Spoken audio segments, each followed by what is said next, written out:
Hey guys, I just wanted to do a short video. It's kind of gonna be a garage sale find video. Not a whole lot of garage sale finds. I've been so busy this year. I mean, this has been a really busy summer. Sorry I haven't put a video out in a couple of weeks. Actually, probably close to a month. Just got married finally. I know on a lot of my videos I say my wife or my girlfriend, but now it's official. She's my wife. We're pretty excited about that. Anyways, I just wanted to say that there's going to be some more videos coming up here real quick. I'm just got done with a big giant roof job, so things are starting to slow down again a little bit. It's been a slow work year, but busy with other things year. The blacksmithing part of my year has been very busy. In fact, when I'm not working the carpenter work, I'm usually in the garage doing the blacksmithing. And I did a few short little videos over the summer, yeah, in the blacksmithing area, doing this and that, just showing off stuff, or doing a quick like how to grind this or whatever video. And I'd like to probably do some more in-depth blacksmithing videos here in the future, but it's going to be a mix of a lot of things. I actually just pulled my flint knapping kit out. We're going to do some more flint knapping videos. I'm been itching to do it. The big Flint Ridge knap-in's coming up. I'm not sure I'm going to make it this year, and I really wanted to go. I go almost every year, but this year might not be the year. I haven't decided yet. We're not sure yet. It's a money thing. Like I said, work's been a little slow, so it is what it is. But anyways, so I just want to say, hey, videos are coming, all kinds of videos, and in fact, that's what I'm working on this morning. It's Sunday morning, just got done with that big job, and I'm just playing around with making up a couple of videos that I've been thinking about doing for a while. But anyways, we're going to do the garage sale videos first, and I'm going to give you a quick peek at a video that's coming up that I'm going to start working on. Okay, but anyways, you guys remember this axe. I rebuilt this axe on camera so that you guys could see it all rebuilt. And if you remember right, I was thinking about reprofiling this axe so it would be more of a carving axe. Well, this axe is a really nice axe. In fact, I've used it a little bit since I fixed it up, and I just love this thing. I mean, this is just the sweetest axe. And you could barely see the name on this old axe anymore, but it is a Braids company axe. So I'm still kind of looking for another axe about the same size that I can reprofile, but I haven't found one yet. On that note, let me set this down. I was on the internet and another axe came up that was really cheap, that was made by Braids, and I like that Braids axe that I have because the steel in it must be really good, because it just took an edge and kept an edge really good. So I ended up picking up another one. Now this one I haven't touched, haven't done anything with it. I just got it in the mail not too long ago, and it's a Braids company axe, and they call it their 301, 2.5 pound axe, cat pattern axe. And it's basically the same identical head as this axe. The only difference is the bit on this one is pretty rounded, and I don't know that it wasn't done that way over the years of sharpening, whereas this one is, not quite as rounded. Kind of hard to compare them, but you can see one's rounded a lot, one's rounded just a little bit. But anyways, I got this axe in the mail, and this was under 25 bucks. I think I got it. I kind of stole it. Somebody had beat on the head just a little bit, but it's not bad. I mean, not bad at all. It looks like they actually may have used that for a little bit of an anvil or something. But the handle in it's tight, needs cleaned up, needs sanded, needs re-oiled. you know, it just needs a little tender love and care. I'll probably just leave it basically the way it is. It's got a 16-inch handle, I think. Or maybe this has the 16-inch handle and this has an 18-inch handle. I don't know, but one handle is about 2 inches longer than the other. And after I bought this axe, I thought, well, I'm going to reprofile this axe like I originally wanted to do. I'm not going to. I'm just going to keep waiting until I find one that has no name on it, that's the size or whatever. These axes are just way too nice to destroy, and I really like them, so they're going to stay the way they are. And I've done some carving with just this profile, and you know what? It's not bad. It's not a bad axe to carve with. So I figured why screw it up, or you know, not really screw it up, but why take away from what it was just to make it something that I want it to be. So they're going to stay the same. But anyways, yeah, this is one of the axes.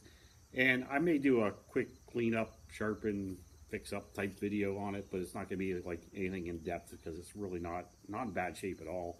You know, the patina on it's going to stay. It's an old axe. I want it to be an old axe. It does need a good sharpening. There's a big chip in the blade and stuff like that. But, you know, it's not a bad deal. And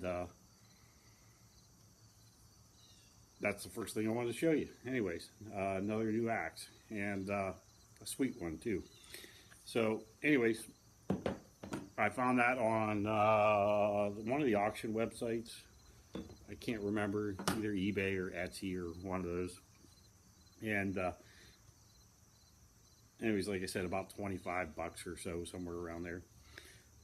Another thing I found was I went to a flea market 2-3 weeks ago. Haven't posted anything from it since. And I don't know if you remember, we did the hewing axe, the Haltz Brooks hewing axe. I fixed up, made the handle for it and everything. And I think in that video I said I wanted to find one more hewing axe that was, you know, just another one to have, because a lot of these tools are for the log cabin project we're going to do. Because, like I said, we're going to be moving in a few more years, and I've been kind of collecting up some tools for that, this and that. But anyways, let me pause it right here, and I'll show you the next item I got. Okay, so I'm back. So, anyways, the hewing axe. Well, a few weeks ago, or months ago, we did this axe, and this is the little Haltz Brooks hewing axe that I picked up, and this is about the only size that I've seen that Haltz Brooks makes.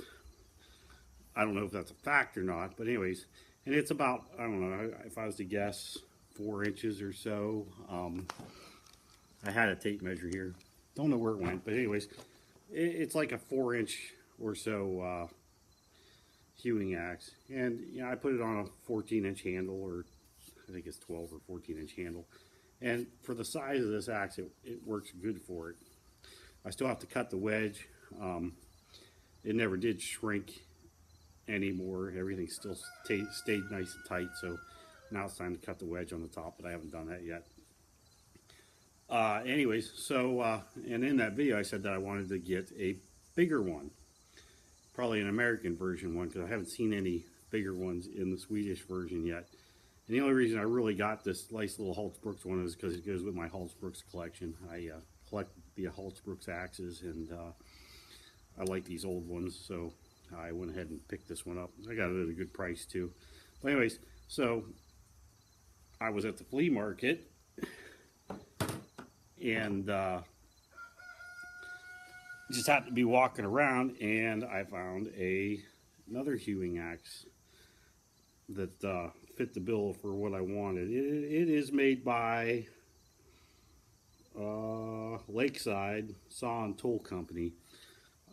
Not sure if it's a good one or a bad one, but this thing is it's almost in perfect condition. I mean, all the corners, all the edges and everything are nice, crisp, and sharp, and like there's one tiny little ding on the corner right here. Other than that, it is like you you know, and having a little rust on it. I haven't done anything with this either. I still got to clean it up and sharpen it and stuff. But it just came perfect. It's just in perfect condition. It's got some chips out here, but that's okay. I'm going to give it one good sharpening and get rid of those chips, and then we'll be good to go. And $20 for this on the handle, you know, just a great little axe, and it's quite a bit bigger than this one, so it sort of fits the bill as a in-between type of hewing axe, because I got this one here, and then this one here fits, you know, it's just that much bigger, which works out really nice. So yeah, so I picked this one up. This is probably going to be another project axe for the winter. You know, most of these axes I pick up in the summertime, I just do projects with them in the wintertime. And yeah, you know, here you go, another nice big one. I'd say that's probably a 6-inch blade on there. Nothing on it is real sharp right now, so not a bad deal. But it's not far off. I mean, this blade is not far off at all. Nobody ground on the back side of it like a lot of people do. So it'll make a good hewing axe. I have one that somebody purposely ground the backside on, and it's like one of the smaller 4-inch American ones. And I'm not gonna say they destroyed it doing that, because it does something that my other carving axes don't do, and I play around with it once in a while. Is it gets me closer to my work, being that the blade's offset, but being that somebody had ground both sides of it, it still works. It works good for a carving axe for some reason. I'm not going to say I wouldn't do that to I wouldn't do that to an axe that I'm going to use as a hewing axe, but for something like that, it worked out. It worked out okay. The guy that did it, you know, might have done it 50 years ago before I ever got that axe, but I don't know. Or it might have been some guy that didn't even know what the heck he was doing and kind of stumbled upon it. I don't know, but I use it as a carving axe, and it seems to work. It works for some reason. I don't know. But anyways, but for the log cabin project, I wanted a little bit bigger hewing axe with a little more heft. I could two-hand use this if I wanted to, or one hand use it up close, or, you know, it's just pretty versatile for a bigger one. So yeah, you know, this will go in there, and it's kind of a cool tool too. For $20, I couldn't have passed it up. Even if I didn't need it, I probably would have picked it up. So, you know, it's just a really good deal. I'm still looking for a big broad axe. I mean, a big, huge, you know, 12-inch wide broad axe that I can fix up, and because I think once we get to moving on the property, which, like I said, is a few years down the road yet, I'm going to buy a sawmill, small sawmill, but I'm going to do some hewing too by hand, and that's kind of why I want that bigger one. But we're still in the hunt for something like that. It seems like they get really good money for them, and they're not always in that greatest shape. I saw one 3-4 weeks ago that was in very good shape. It was just the head. It was like a big 12-inch. I think it was a Canadian pattern one. And I should have picked it up and bought it. The guy wanted like $85 for it though, and I just didn't have the money for it. And you know, you can only get what you can get, and it is what it is. So anyways, so that's the other one I wanted to show you guys. And this video is getting really long again. So, and lastly, it's a little dollar item that I picked up at the garage sale too. Bought this for kind of to throw into my carving kit, but it's going to be used more for like my archery stuff, you know, like the atlatl making and the bow making and the arrow making and stuff like that. It's just a tiny little Stanley finger plane. Guy had it sitting on a thing. I asked him what he wanted for it. He said $1, and I was like, Yes, this is coming home with me for $1. And I took the blade out, already sharpened it, and this little thing's awesome. I mean, for cleaning up corners of stuff and stuff like that, this works really nice. I mean, you know, it just works. I like it. It's little. It's small enough that I could take it and throw it right in my little carving kit if I want to take it out and about with me, even in the woods. You know, just tiny little plane. Not that I would, but because I usually carry a Makatogan, and my Makatogan will probably do way more than this thing would. But you know, it's still a cool little tool for $1. So yeah, we picked that up too at the flea market. But for flea market finds, that was all I picked up. The only other thing I picked up was tons and tons of old files, and you guys know what I use them for in the blacksmithing stuff. And that is about it. Oh, I picked up a wool blanket, but we're going to do a big wool blanket video come fall, because I've got quite a few wool blankets, and you know, might do a video on them. Like to do some wool blanket camping. Need to get out in the woods. I haven't done anything in the woods in almost 2 years now, and I mean, I've gone out a couple times by myself, but when I do get a chance to go out, I don't video it because it's just my time, and you know. So anyways, I just wanted to say thank you. Like, share, subscribe.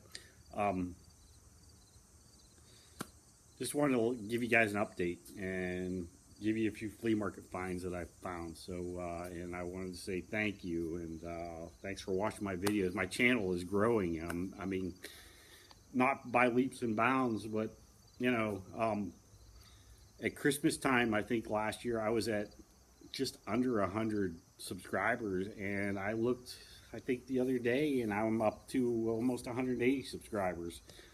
So yeah, you know, things are picking up a little bit. My big thing is the 1,000 mark now. I'm shooting for that, but I got to start making some more videos and stuff before I go getting into that too much. We're gonna do a lot of carving videos too coming up. Not so much spoon carving. Everybody does the spoon carvings, but I got a bow project I want to do. I got an atlatl project I want to do. We're gonna do carving videos, but it's gonna be which is kind of cool, because you know, my channel is my website's the Primitive Hunter website, primitivehunter.net, and that's the reason I made that, was because that's what I originally was into before I got into the carving and stuff. So we're gonna do a video series, and I think we're gonna work it up from the most ancient to the most modern. So we'll probably start out with like a rabbit stick, and then from the rabbit stick we'll move on to maybe an atlatl and dart, and we'll probably do the atlatl in one video and the dart in one video, because atlatls are pretty easy to make. Although we're going to make a nice one. We're going to make a basket maker style atlatl, which are my favorite, and then we'll do a dart, and then from there we'll probably do, I don't know, maybe we're going to do a bow, but that's going to be last. I'll probably fit a few other things in there at the same time. I got a friend who makes slings, the old style slings, and I would love to learn how to make those. He does the whole weaving, everything all together. Always wanted to make one of those. I don't know if we'll do that on video, because I really don't know how to do it either. I don't want to try to show people how to do something and I'm not even doing it right. But the bows and the atlatls and stuff like that, yeah, we're gonna get into that. A rabbit stick we're gonna make. I don't know. We're gonna work our way up, like I said, from ancient to modern, and we're gonna do some more flint knapping, and I think we're gonna get into a little bit of primitive fishing too, because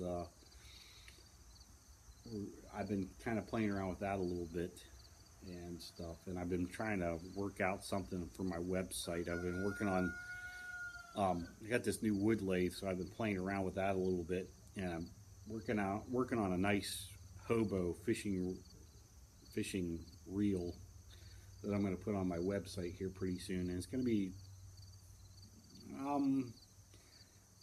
not really expensive, but not really cheap, but because it's going to be really nice though, and you know, we're just going to play around with that. But anyways, I want to say thank you. Like, share, subscribe, share, and thanks for watching. And I will have some more videos coming up pretty soon.